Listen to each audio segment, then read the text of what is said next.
Aleluia. Aqui na palavra de Deus, em Salmos, no capítulo 24, o salmista, ele nos ensina assim: quem subirá ao monte do Senhor? Quem há de permanecer no seu santo lugar? O que é limpo de mãos e puro de coração, que não entrega a sua alma à falsidade, nem jura dolosamente.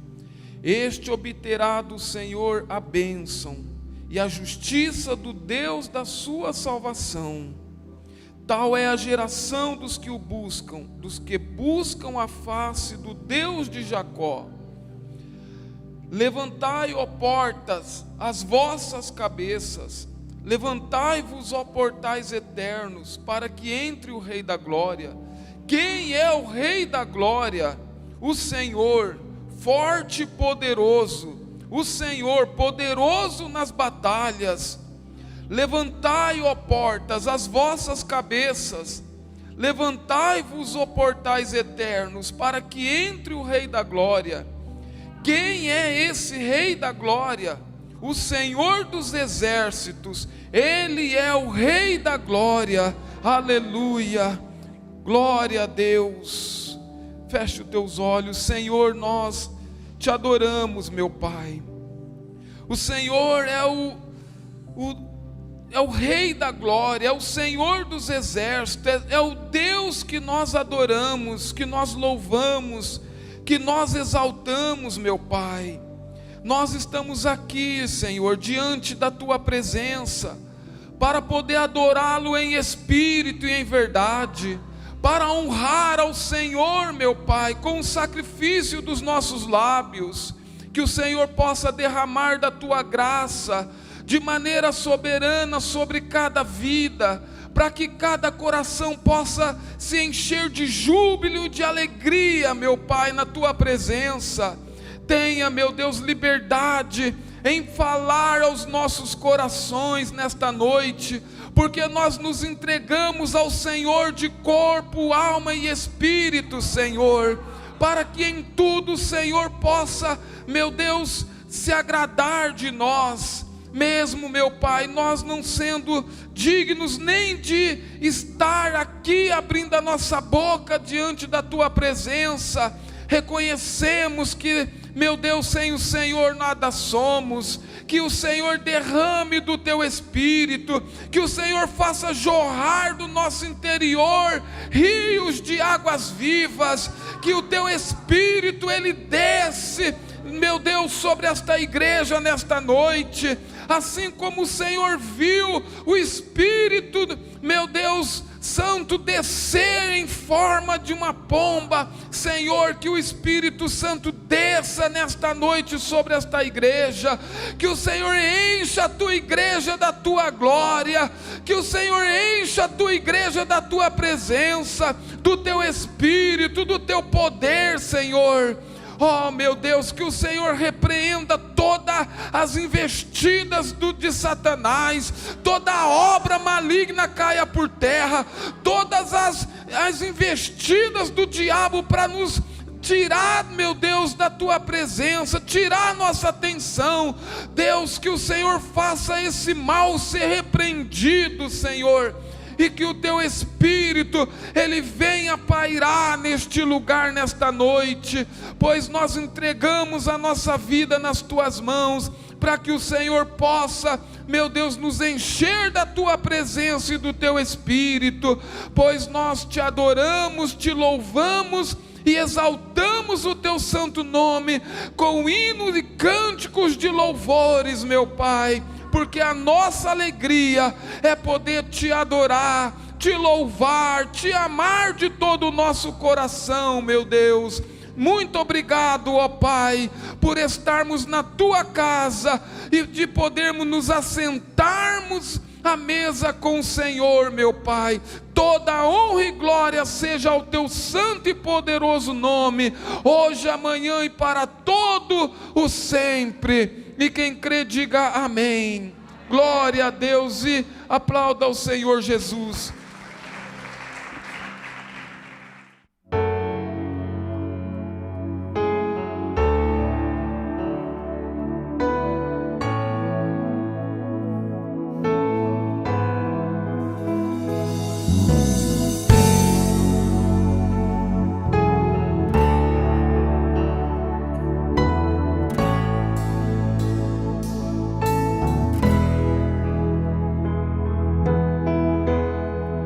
Sempre que eu leio a história de Cristo, eu fico a pensar com grande emoção no privilégio que muitos tiveram de ver o seu rosto, sentir sua mão. Eu também teria a mesma alegria de vê-lo em pé.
Graças a Deus.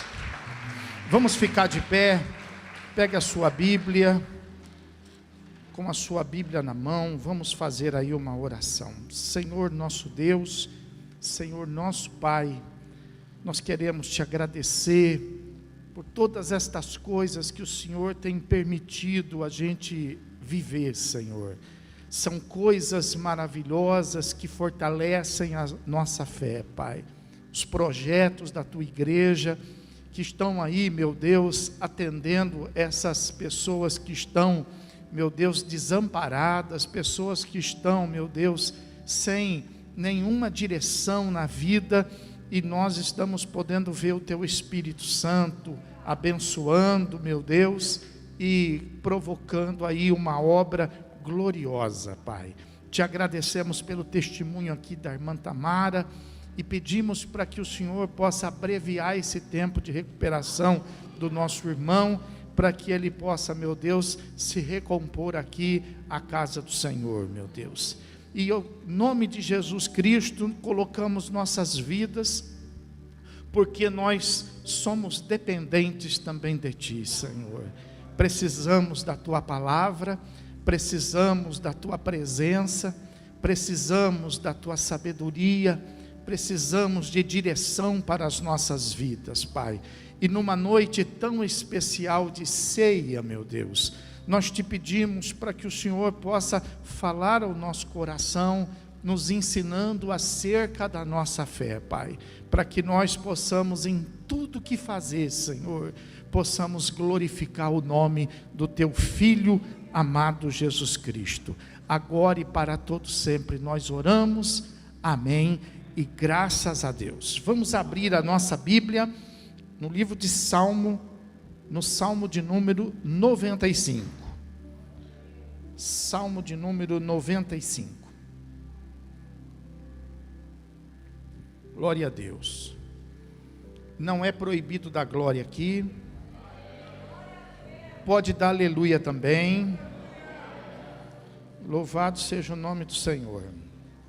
Salmo de número 95, versículo a partir do 7. Nós vamos ler só o 7 e o 8. Diz assim: Ele é o nosso Deus, e nós, povo do seu pasto, e ovelha de sua mão. Ouve, hoje, se ouvirdes a sua voz, não endureçais o coração, como em Meribá, como no dia de Massá, no deserto. Aleluia. Repita comigo: hoje, ouvindo a voz do Senhor, não endureça o seu coração. Amém. Com a Bíblia aberta, vamos aí tomar os nossos lugares. Louvado seja o nome do Senhor Jesus. Graças a Deus. Irmãos, eu quero falar um pouco a respeito da ceia, a respeito da comunhão. Você sabe que a nossa fé, ela é uma fé que nos direciona, que nos motiva, não de simplesmente nós prestarmos um ato religioso, de nós nos colocarmos diante de um Deus, mas a nossa fé, ela nos direciona, ela nos motiva, ela nos ensina, para que nós possamos ter um relacionamento com Deus, uma comunhão com Deus. É mais do que ter um Deus, é estar na presença de Deus e perceber que Deus também se faz presente na nossa vida. Por isso que quando o profeta Isaías, que foi um dos que mais entregou suas profecias relacionadas a Jesus, ele fala a respeito de um Deus que seria um Deus conosco, um Deus que interagiria conosco. que estaria conosco aonde nós estivermos. Por isso que nós não materializamos o nosso Deus, porque a palavra nos ensina que Ele é Espírito, e é importante que aqueles que decidem adorá-lo, que o adore em espírito e em verdade. Então, nós não colocamos nosso Deus em parede, nós não colocamos o nosso Deus no pescoço, nós não colocamos o nosso Deus no retrovisor do carro, porque o nosso Deus, Ele é diferente. O nosso Deus, Ele está conosco, Ele está dentro de nós, Ele é o Emanuel, Ele é Deus conosco, amém? Então, não somos nós que carregamos Ele, é Ele que nos carrega, né, irmão? É Ele que nos leva, é Ele que nos direciona, de forma que esse relacionamento com o nosso Deus é estabelecido através de uma comunhão que deve ser, a cada dia, ser levada a uma intimidade mais profunda, através de experiências, não dos outros. A experiência dos outros serve para que a gente venha a ser motivado a buscar que nós tenhamos experiência com Ele. Então, é muito importante que você ouça o testemunho, é muito importante que você leia a Bíblia, mas é muito importante que você pegue tudo isso e coloque em prática na sua vida, porque conforme o livro de Jó fala conosco, fala que Jó conhecia a Deus de ouvir falar, mas foi justamente numa experiência de vida de Jó que ele foi levado. Então, não desperdice as suas experiências, por mais traumáticas que elas venham ser, por mais ruins que elas venham ser, não desperdice elas, a fim de que através delas você possa deixar de servir um Deus de ouvir falar e passar a servir um Deus que você pode ver, que você pode presenciar, que você pode sentir a presença dele, de maneira que isso acontece através de uma comunhão, reconhecendo que, muito embora Deus seja o nosso Deus e nós somos o seu servo, não podemos inverter, nós não podemos fazer Deus de servo e tratar a gente como um Deus. E isso nós temos visto com muita frequência na igreja evangélica, porque Deus passou a ser um garçom, Deus passou a ser uma pessoa que precisa fazer, que precisa realizar. É um mandando Deus para cá, outro mandando Deus para lá, é um colocando Deus para correr aqui, o outro podendo colocar Deus para vigiar lá. Mas na verdade o Evangelho nos ensina que isso é inverso. Nós precisamos aprender a servir a Deus como sendo Ele o nosso Deus, e a gente estar disponibilizado a Ele, sendo nós o seu servo, de maneira que, muito embora Ele seja o nosso Deus, a gente não faça disso uma diferença, uma distância, porque muito embora Ele sendo o nosso Deus, foi Ele que se ofereceu para poder estar conosco. Então nós precisamos fazer com que a presença dele seja real, seja verdadeira, e sendo ele um Deus, nós precisamos fazer isso reconhecendo nele uma pessoa. Então Deus não é um vento, muito embora ele seja Espírito, mas esse Espírito, conforme diz a Bíblia, os apóstolos acharam até que Jesus num certo momento lá no meio do mar era um espírito, era um fantasma, mas esse espírito não quer dizer um espírito de fantasma, quer dizer um espírito na forma de corpo espiritual. Nós estamos na forma de corpo físico, corpo carnal. A Bíblia fala que aquele que morre em Cristo ressuscita em corpo espiritual. Então, quando a gente fala que Deus é espírito, não é que ele é uma fumaça, não é que ele é um vento, ele é uma pessoa, que não tem o nosso corpo. Veja que Jesus deixou o corpo espiritual, e a Bíblia fala que nem eu nasci, você nasceu. Jesus não nasceu, Jesus encarnou, diz a palavra, porque ele já era. Eu não era, você não era, mas ele já era. Então a Bíblia fala que ele tomou forma de homem, então ele recebeu um corpo, não é isso? Então, quando nós falamos que Deus é espírito, por causa dele estar no corpo espiritual, mas Deus é uma pessoa, Jesus é uma pessoa, e o Espírito Santo é uma pessoa, e ele, Deus, na pessoa do Pai, na pessoa do Filho e na pessoa do Espírito Santo, está conosco. Amém, irmão? Então nós temos uma pessoa junto de nós.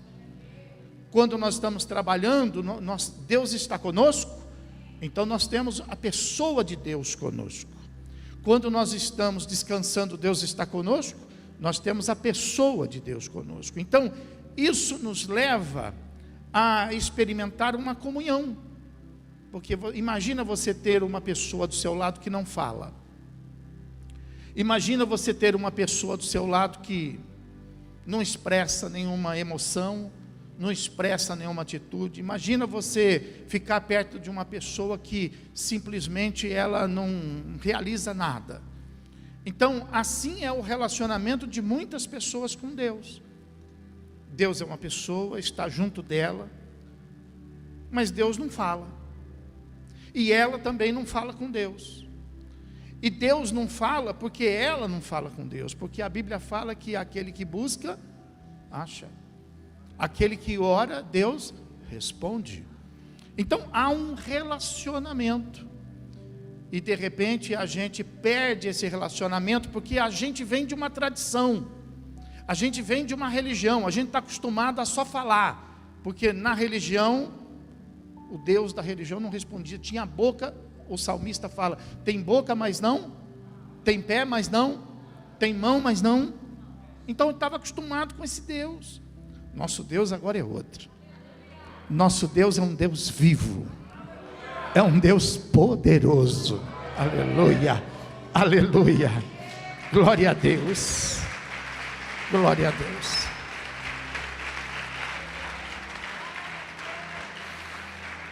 E de forma que a nossa fé nos desafia, é um desafio, a gente então estabeleceu uma comunhão. Só que essa comunhão com Deus, ela não somente acrescenta, a comunhão com Deus, ela também subtrai. E é sobre isso que eu quero falar com você, a respeito da verdadeira comunhão. Se você abrir comigo em Romanos, vai lá, Romanos, capítulo de número 14, versículo de número 7 e o versículo de número 8 fala assim: porque nenhum de nós vive para si mesmo, nem morre para si, porque se vivemos, vivemos para o Senhor, se morremos, morremos para o quer pois vivamos ou morramos, somos do Senhor. Então a Bíblia está dizendo aí que nós podemos viver por nós mesmos. Agora, se nós vivermos por nós mesmos, nós vamos ter que morrer por nós vamos ter que resolver essa parada aí. Nós vamos ter que enfrentar o que vem. Porém, nós podemos decidir viver pelo Senhor. E quando nós morrermos, então o Senhor dará conta de nós. E aí é uma vida pela fé, é uma vida de confiança. Nós vamos ter a confiança, nós vamos ter a fé de que, vivendo para o Senhor haverá de nos guardar quando a gente morrer. here. Porque nós não vamos ser eternos, apesar de a gente ter uma cabeça que às vezes nos leva a viver uma vida como se a gente fosse eterno, como se a gente pudesse viver 400, 600, 1000 anos, e a gente não pensa em muitas coisas que a gente deveria pensar. Mas a Bíblia está dizendo que nós podemos viver assim, para nós mesmos, ou nós podemos viver para o Senhor. Se nós vivemos para nós, então damos conta disso. Agora, se nós quisermos ter comunhão com o nosso Deus, para que Deus possa cuidar de nós, como diz a sua palavra, que aquele que está em Cristo, ainda que morra, vive. Se é isso que você quer, se é esta comunhão, então você não pode viver para você. Então você tem que aprender que ter comunhão com Deus significa viver para Deus. Você é solteiro, nada te obriga a casar, você pode continuar solteiro. Se você for solteiro, você vai cuidar de quem? De você mesmo. Não é bom? Fica solteiro. Porém, você pode casar. Mas se você casar, se você quiser essa comunhão, então você não pode mais viver para você. Você tem que viver para a sua esposa. E a esposa tem que viver para o seu. A Bíblia chega a aprofundar nesse assunto dizendo assim, que você não é mais seu, mas você passa a ser da sua, e a esposa não é mais dela, e ela passa a ser do marido. Assim é a nossa comunhão com Deus. E para nós dizermos que temos comunhão com Deus, então é necessário que a gente veja isso na prática. É necessário que a gente perceba que a gente não vive mais para a gente. A gente não tem mais plano, não tem mais projeto isolado. A gente tem planos, a gente tem projetos, mas todos esses planos e todos esses projetos estão, conforme diz aí Romanos capítulo 14, versículo 8. Porque se vivemos, então para o Senhor, se fazemos planos, então se nós temos comunhão, então para o Senhor nós fazemos esses planos. Se morremos, então para o Senhor morremos. Quer pois vivamos ou morramos, somos porque temos comunhão com Ele. Então, a comunhão tem um preço. A comunhão, ela não leva a gente somente a ter um lucro. Ah, eu vou acrescentar Deus na minha vida. Não. Deus não é como as coisas que tem na sua vida. Deus é mais. Diga, Deus é mais. Aleluia. Então, a nossa comunhão com Deus, ela imprime uma necessidade de alguns prejuízos pessoais. Porque se nós queremos viver com Deus, então eu já não sou meu, eu agora sou de Deus. Eu agora já não faço mais plano para mim, mas agora eu faço plano com. Eu agora não tenho mais projetos, sonho de consumo pessoal. Eu agora tenho projetos e sonhos de consumo com. Eu não paro de viver. Ah, mas eu sou tão novo. Não, ninguém vai parar de viver. O plano não é parar de viver. O plano não é você morrer vivo, virar um zumbi. Não, muito pelo contrário. O plano é você conhecer a verdadeira vida que está em Cristo.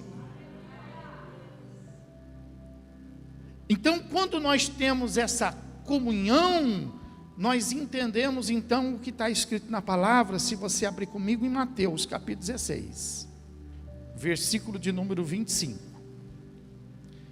que diz assim: portanto, quem quiser salvar a sua vida, perdê-la, e quem perder a vida por minha causa, achá-la-á. Então, o que esse versículo está dizendo? Esse versículo está dizendo assim, ó: Ninguém é obrigado.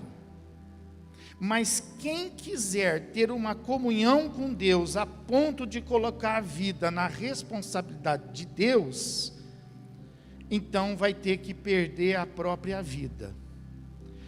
Mas quem perder a própria vida por causa de Deus, achará a verdadeira vida.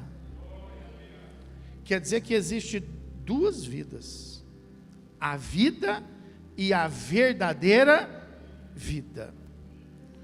Quando nós estamos por conta, nós conhecemos a vida.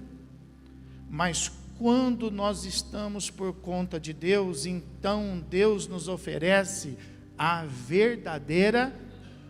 Qual é a diferença entre a vida e a verdadeira vida? É que a vida, ela tem começo, meio e fim. Mas a verdadeira vida, ela é eterna. Amém, irmão? Então isso quer dizer, irmãos, que quando eu vivo a minha vida, quando eu vivo para mim, eu vivo para dentro. Eu vivo para dentro. Eu vivo pensando nas coisas que eu quero, nas coisas que eu desejo. Só que essas coisas que eu quero, essas coisas que eu desejo, não me dão a substância necessária para que eu possa me sentir seguro. Então essa verdadeira, essa vida que a pessoa pode viver por si, ela é insatisfatória. Ela traz insegurança, ela traz o medo, ela traz o vazio.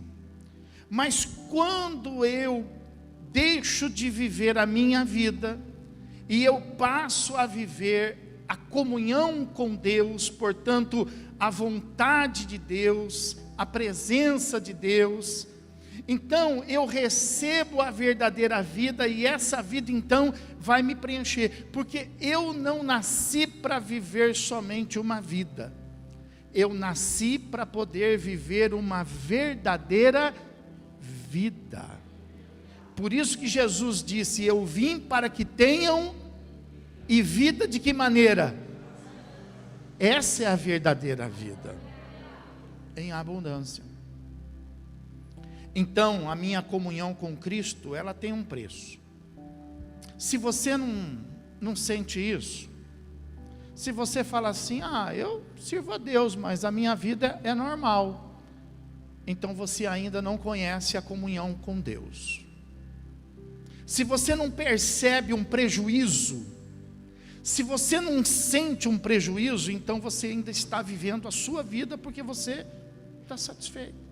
Quem vive uma vida com Deus, sente o prejuízo, se sente prejudicado nessa vida aqui da terra, porque uma vida de comunhão com Deus, deixa de fazer as nossas vontades, mas a gente passa a fazer a vontade de Deus.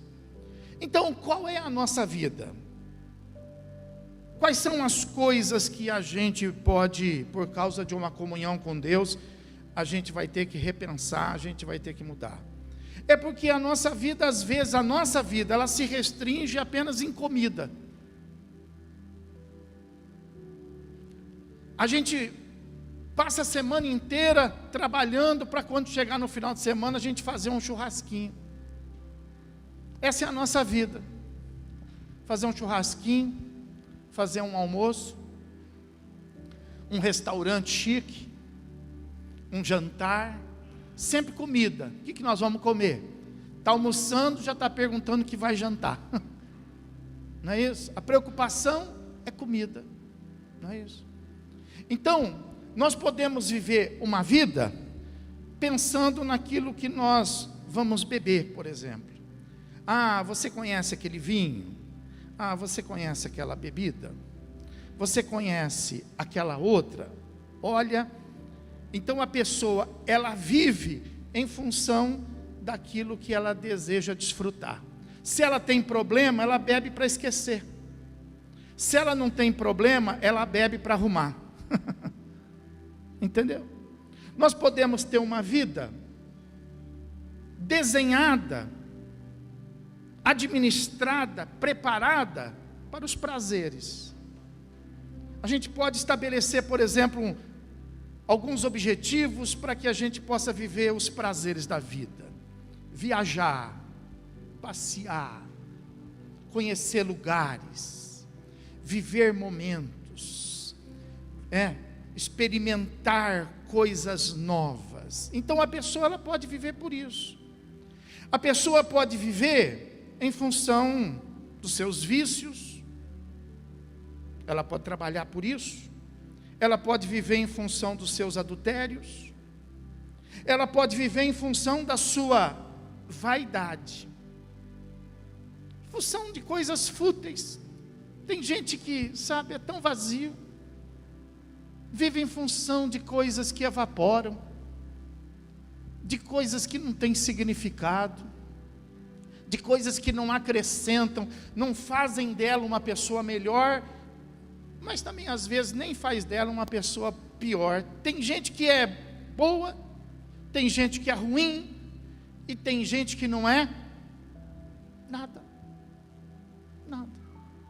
A pessoa pode viver a vida em função das suas amizades. Não, porque o fulano, não, porque o sobrenome fulano de tal, não, porque eu conheço pessoas que no meio da conversa ela vai perguntando para você conhece o fulano de tal? Você conhece o fulano de tal? Como se a vida dependesse de conhecimentos. Olha, eu conheço Jesus, você conhece Jesus? Pergunta aí, você conhece Jesus? Eu conheço Jesus. Então a pessoa, às vezes, ela pode viver por amizades, e ela pode viver também por inimigo, porque tem gente que vive num conflito. Ela precisa de um conflito para viver. Ela precisa ter alguém para poder mirar, para poder falar, para poder questionar, para poder... Vive em função disso. A pessoa pode ter uma vida que é tão importante em função de vantagens. Então ela fica pensando sempre como levar vantagem, em tudo ela precisa levar uma vantagem. Se ela não levar uma vantagem, ela não está satisfeita. E ela pode viver em função disso, com esse propósito, com esse pensamento, com essa metodologia. A pessoa, ela pode viver, e alguns, sabe, se dedicam muito em função disso, e isso parece até certo às vezes, mas a pessoa ela pode se dedicar a viver em função de conhecimento.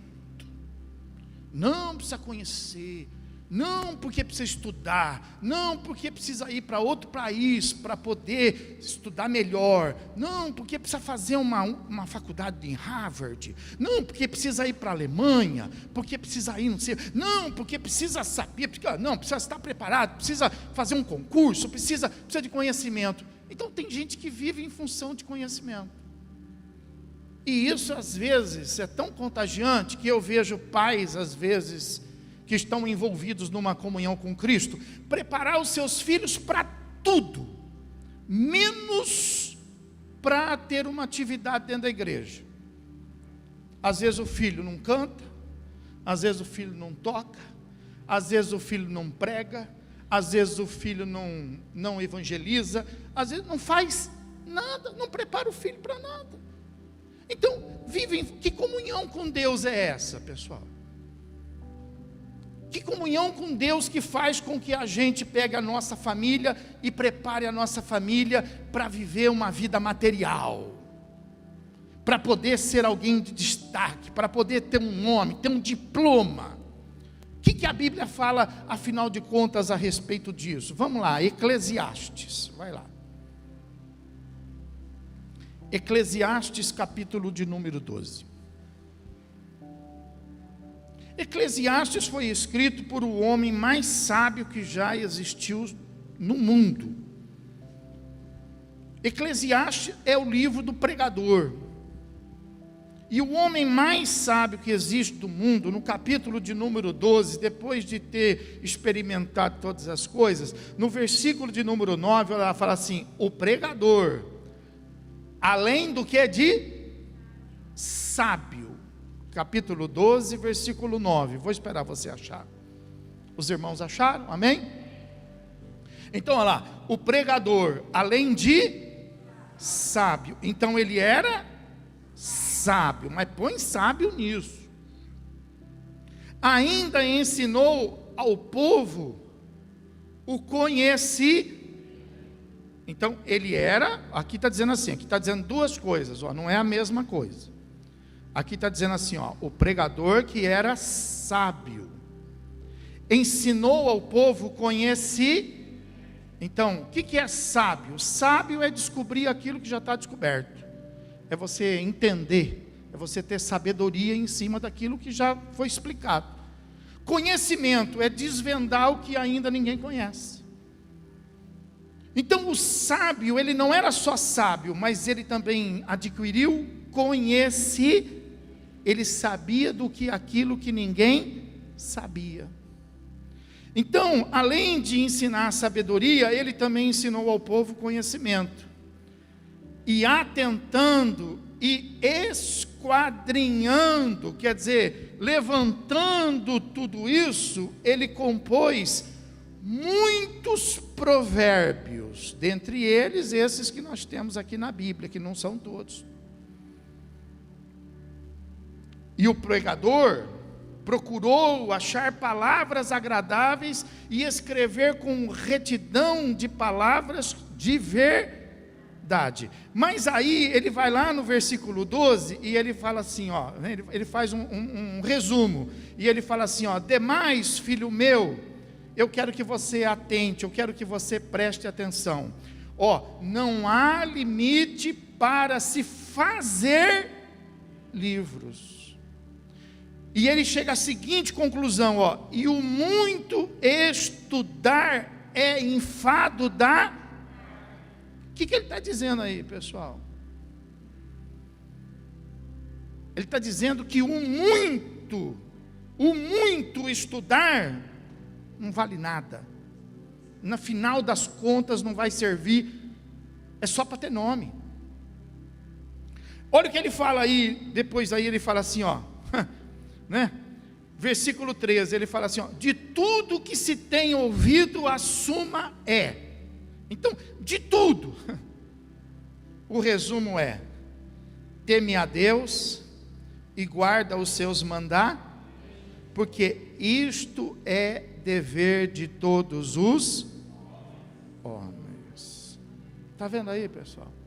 Então o que ele está dizendo? Ele está dizendo que conhecimento é bom, o necessário.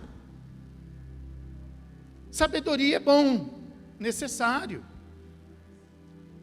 E a Bíblia também fala que o excesso disso, a Bíblia fala assim, ó, que a ciência, ela mata. Porque a ciência não explica Deus, não entende Deus. Quem muito se aproxima da ciência se afasta de Deus. Eu já vi uma grande dificuldade de um médico, de um doutor, seja em qualquer área, ter um encontro com Deus e ter dificuldade em conhecer Deus. Por quê? Porque ele conheceu primeiro a ciência. Mas eu já vi uma grande facilidade de pessoas que conhecem a Deus serem médicos, doutores em qualquer área. Então não pensa você que, mas se eu viver uma vida... você pode viver uma vida de conhecimento, mas isso não significa que você tem comunhão com Deus. Você pode ter uma vida em função de bens. Você já tem. Mas você precisa comprar mais. E quando você tiver mais? Você precisa comprar? E quando você tiver esse mais? Nunca chega, nunca para. E as pessoas vivem em função disso.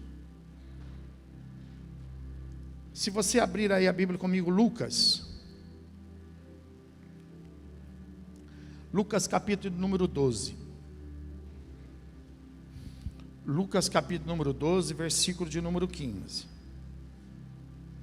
Fala assim: então lhes recomendou tende cuidado e guardai-vos de toda e qualquer porque a vida de um homem não consiste na abundância dos bens que ele possui. Está vendo? Aí se você abrir, por exemplo, a palavra de Deus aí, vamos aí na sequência mesmo, não vamos nem prejudicar o texto não. Fala assim no versículo 16: e lhes proferiu ainda uma parábola dizendo: o campo de um homem rico, quer dizer, ele já era rico, aí o campo dele produziu com abundância. Aí o que ele fez? Bom, aí ele começou a pensar consigo mesmo, dizendo: o que eu vou fazer, pois eu não tenho onde recolher essa abundância. Então quer dizer, ele já era rico, e ele trabalhou para ficar mais rico, e aí quando ele ficou mais rico, ele descobriu que ele tinha que trabalhar por causa dessa maior riqueza que ele havia adquirido. E aí ele disse assim: então eu vou fazer, ele disse no versículo 16, o que eu vou fazer com isso? Então, destruirei os meus celeiros e reconstruí-los-ei maiores, e aí recolherei todo o meu produto e todos os meus bens.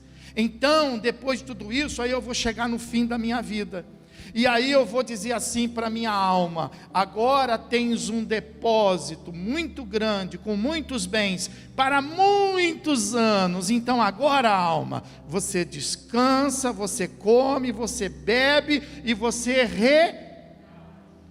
Mas Deus disse para ele: você foi louco, porque você viveu para si.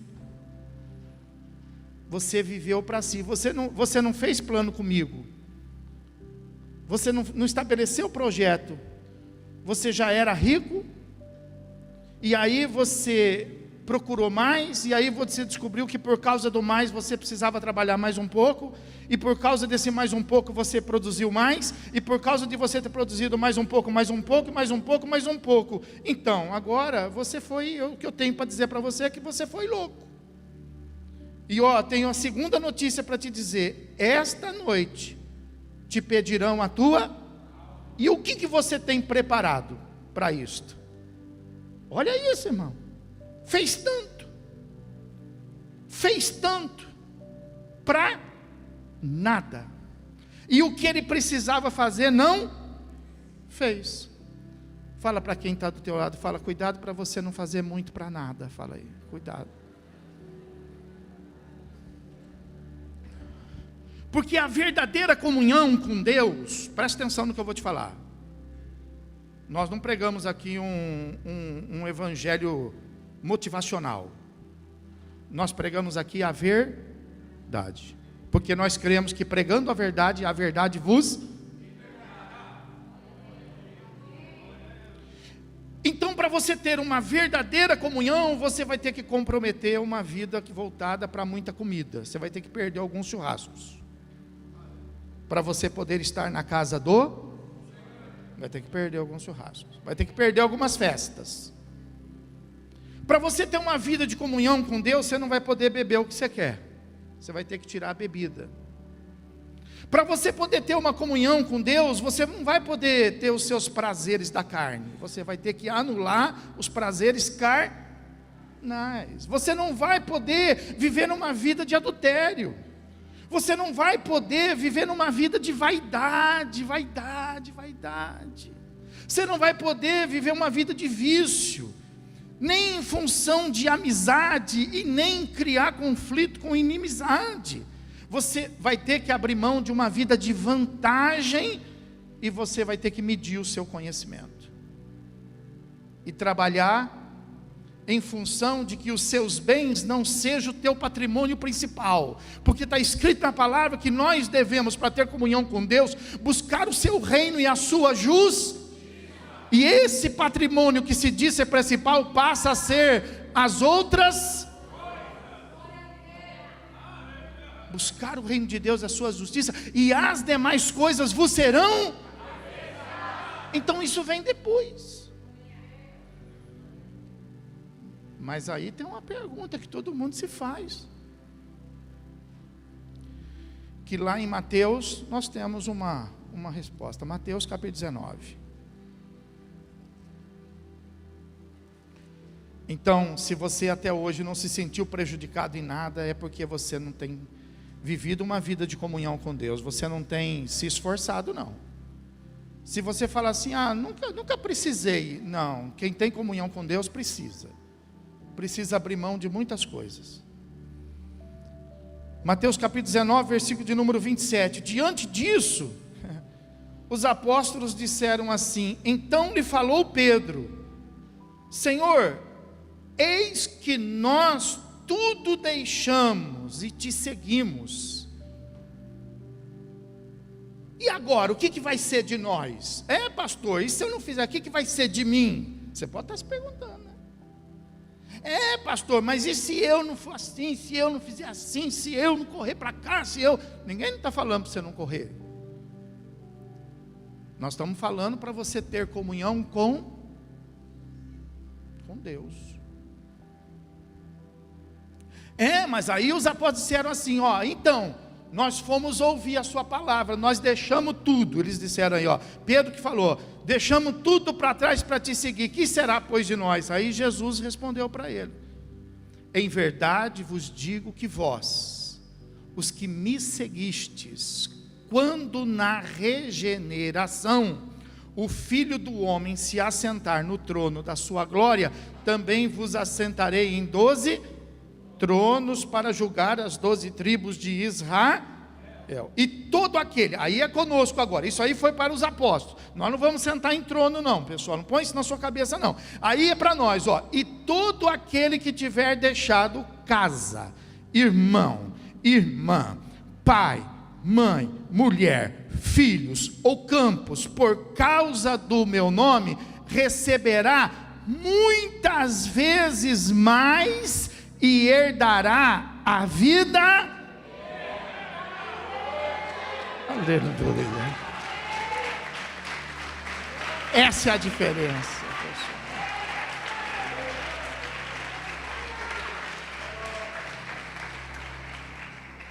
Essa é a diferença.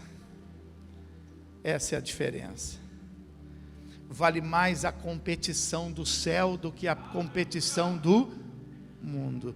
A competição do mundo não vai nos levar a lugar nenhum, mas na competição do céu, vai nos levar a ser galardoado.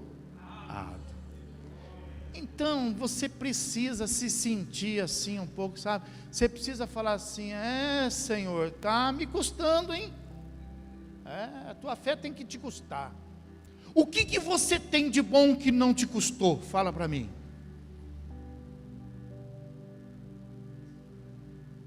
Quando você pega alguma coisa assim meio de graça, você fica até meio desconfiado, não fica?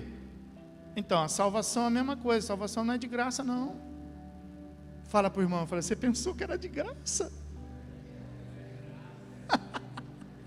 Você pensou que não ia custar nada. Custa testemunho, irmão. Custa muito churrasco. Custa muito passeio, custa muitas férias, custa muitas viagens, custa muitos prazeres, custa muita coisa legal. Eu gostaria, fala para o irmão, gostaria. Aí Pedro falou assim, mas eu sou pescador. Jesus falou assim para ele, agora eu vou te ensinar a ser pescador de... Aleluia! Pesca a alma!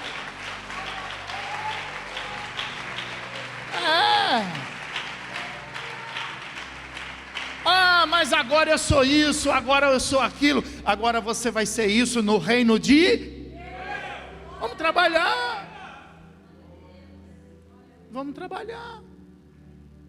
Levanta lá o seu patrimônio no mundo e levanta lá o seu patrimônio na fé. Quando eu morrer, vou deixar uma herança boa para os meus filhos. Beleza. Você vai morrer com a mão cheia. Diga glória a Deus. E quando você chegar lá no céu, e quando você passar da morte para a vida, você vai chegar lá com a mão de que maneira?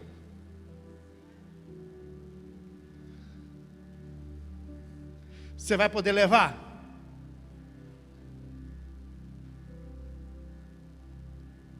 E a Bíblia fala, hein?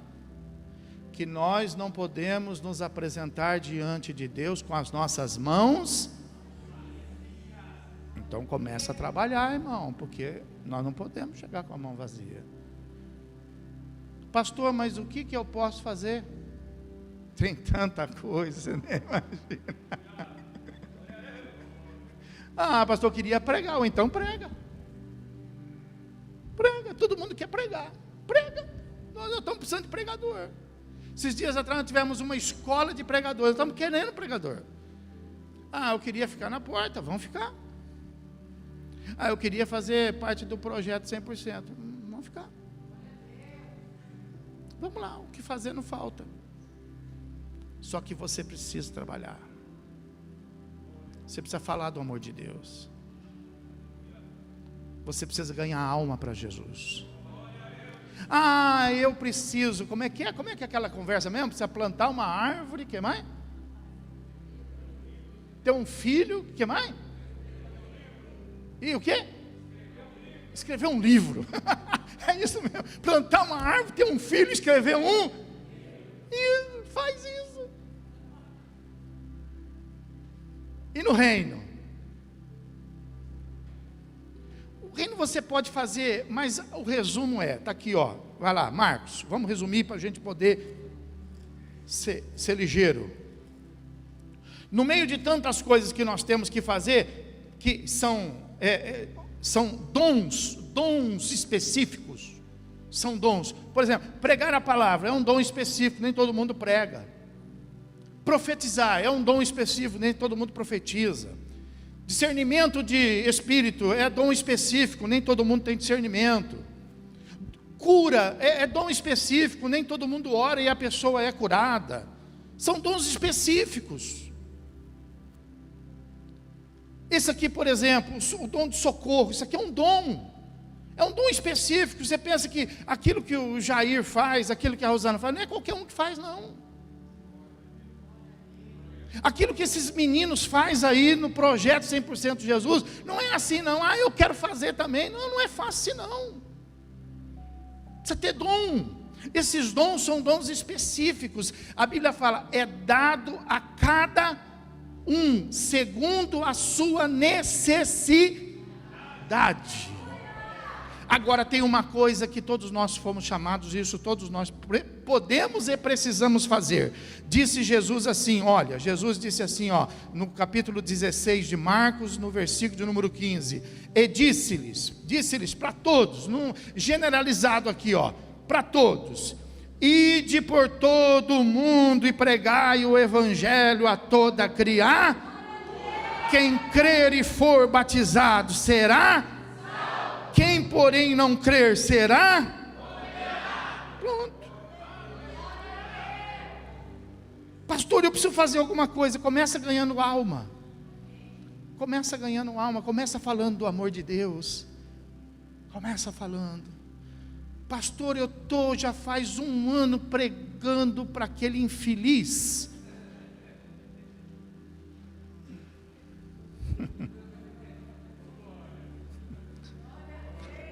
Continua pregando, porque realmente é um infeliz, na verdade, coitado. Continua pregando para ele. Mas a Bíblia fala assim, ó. E saiu o semeador a semear. Isso é para semear o quê? A semente era e saiu o semeador a semear. E ele parou lá no infeliz e ficou lá. Não. Saiu o semeador a semear. E ele semeou na rocha. E ele semeou à beira do caminho, e ele semeou no meio dos espinhos, e ele semeou naquela terra que mas estava muito evidente, era pregar a palavra e levar para a igreja, mas ele semeou em todo lugar, não fica só naquele. Puxa, mas lá em casa o senhor não imagina, mas não fica só na sua casa. Sai, pregando a palavra. Se tiver difícil, vai pegando o mais fácil. Falar, aquele lá eu tenho domínio sobre ele. Ou ele vai ou eu mato ele. Pois é, chega nele e fala, ou você aceita, eu preciso levar uma alma esse ano para a igreja, é você. Amém, irmão? Mas a gente precisa ter resultado, a gente precisa viver uma comunhão, amém? Vamos ficar de pé, aleluia, aleluia. Quer desmarcar já aquele churrasco, aquela festa, dia 18, 19, 20, 21, quer desmarcar? Eu, se fosse você, eu já desmarcava. Quer desmarcar aquela viagem? Quer desmarcar? Isso aí é para ter comunhão, pessoal. Não, porque se você for viajar, então eu vou também.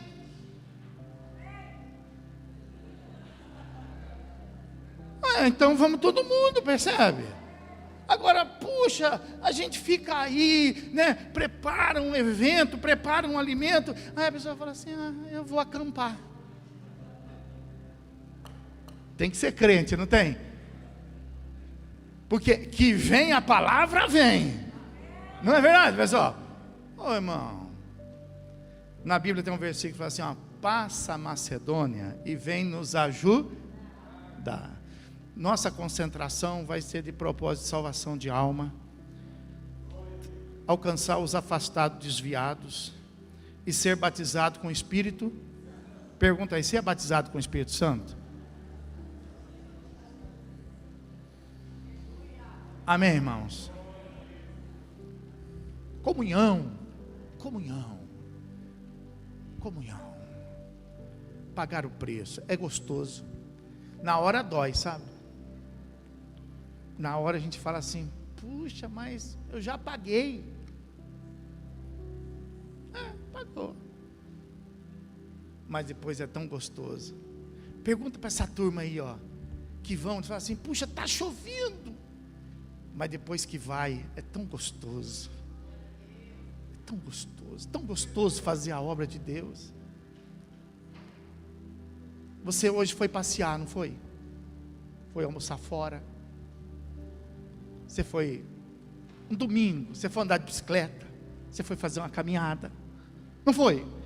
Fui. Sabe onde eu fui? Lugar nenhum. Fiquei em casa meditando na palavra para poder falar aqui para você.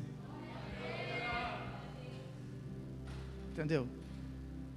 E sabe como que eu estou me sentindo aqui agora? Feliz da vida. Feliz da vida. Feliz da vida. Feliz da vida. Irmão, você não imagina o tamanho dessa felicidade quando a gente faz para Deus. Quando a gente faz a obra de Deus. Quando a gente vive essa comunhão. Para de ficar nos enganando aí, hein? Porque na hora de dar glória a Deus, você está dando glória eu. No meio de glória a Deus, você fala assim, glória eu. E a gente nem percebe. Fala para o irmão, para de dar glória eu aí, fala aí.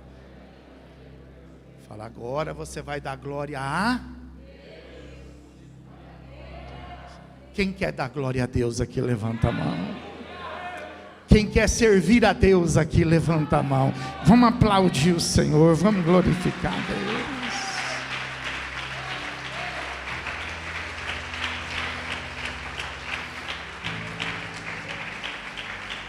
Aleluia.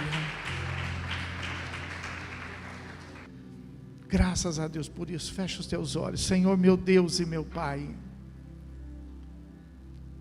em nome de Jesus Cristo, eu quero te agradecer por esse momento que nós tivemos de poder meditar na tua palavra, Senhor. Meu Deus, e em nome de Jesus, Pai, quero te pedir para que o Senhor possa colocar em nós, meu Deus, esse desprendimento, meu Deus. Colocar em nós mais do teu Espírito, a fim de que a gente possa se entregar, meu Deus, de corpo, de alma e de espírito, meu Pai, a uma comunhão única e verdadeira, meu Deus. Que o Senhor possa, meu Deus, ser o motivo, Pai, de todas as manhãs. Que o Senhor possa ser o motivo de todos os nossos planos. Que o Senhor possa ser o motivo, meu Deus, dos nossos projetos, meu Pai. Que o Senhor possa ser o motivo da nossa vida, meu Deus. Pois a nossa vida, meu Deus, já foi entregue em Tuas mãos, Pai. E tudo que nós fazemos agora já não é mais pensando em nós, mas é pensando no Teu reino e pensando na Tua glória, Senhor. Oh, meu Deus e meu Pai, eu te peço nesta hora, para que o Teu Espírito Santo venha alcançar, meu Deus, aquele que ainda não experimentou viver uma vida assim de entrega, uma vida de comunhão, mas aqueles que têm vivido uma vida com reserva, uma vida, meu Deus, próxima da cruz, uma vida, meu Deus, próxima do Senhor Jesus, uma vida, meu Deus, que contempla a glória de Jesus, mas não é tomado pela glória de Jesus. Meu Pai, estende a Tua mão e nos alcança, motiva o nosso coração, Pai, porque nada neste mundo, meu Deus, tem motivo suficiente para que a gente possa desgastar a nossa vida, meu Deus. Nada tem razão, nada tem, meu Deus, uma motivação que seja tão oportuna, meu Deus, mas nos ensina, meu Deus, a viver para o Senhor, meu Pai. Nos ensina, meu Deus, a ter, meu Senhor, planos, meu Deus, a ter, meu Senhor, vontade, desejo de ter lucros espirituais, meu Deus. Que nós possamos pensar, meu Deus, naquela alma que vai se aproximar de Ti, Pai. Que nós possamos pensar naqueles que vão durante este ano passar pelo batismo das águas. Que nós possamos, meu Deus, nos direcionar por aqueles que vão ser reconciliados, por aqueles que vão ser alcançados, por aqueles que vão ser impactados, meu Deus. Que nos leva a pensar naqueles que vão ser batizados com o Espírito Santo, meu Pai. Nos leva a pensar, meu Deus, naqueles que nós vamos, através, meu Deus, de um prato de alimento, que nós vamos, meu Deus, encontrar um momento para falar do Teu amor e da Tua palavra, Senhor. Nos leva a pensar naqueles que vão ser curados, naqueles que vão ser ressuscitados. Nos leva a pensar, meu Deus, naqueles que vão ser, meu Senhor, transformados, meu Pai. E que todos nós possamos fazer parte dessa história, meu Deus. Que não seja a história de alguns, mas que seja a história de todos. Em nome de Jesus Cristo, assim eu oro. Eu te peço e também te agradeço agora e para todos sempre. Aquele que crê, aquele que deseja e aquele que recebe, diga comigo amém. Diga eu quero, Jesus. Vamos aplaudir o Senhor, vamos glorificar a Deus.